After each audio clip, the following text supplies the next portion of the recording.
পানিহাটির কাছে আগরপাড়ায় অবস্থিত গিরিবালা ঠাকুরবাড়ি খুবই পরিচিত একটি প্রাচীন বৈষ্ণব মন্দির কমপ্লেক্স। এই মন্দিরটি 1911 সালে রানী রাসমণির জানবাজার পরিবারের বধূ গিরিবালা দাসী প্রতিষ্ঠা করেন। মূল মন্দিরটি রাধা গোবিন্দ জিউকে উৎসর্গ করা। প্রধান মন্দিরটি পঞ্চরত্ন শৈলীর। প্রবেশদ্বারের দুই পাশে ছোট শিব মন্দির আছে, সামনে বড় নাট মন্দির আছে যেখানে কীর্তন ও পূজা হয়।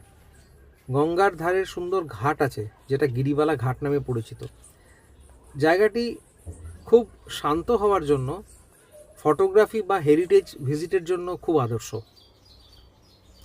আগরপাড়া বা কামারহাটি অঞ্চল থেকে টোটো করে খুব সহজেই এখানে আসা যায়।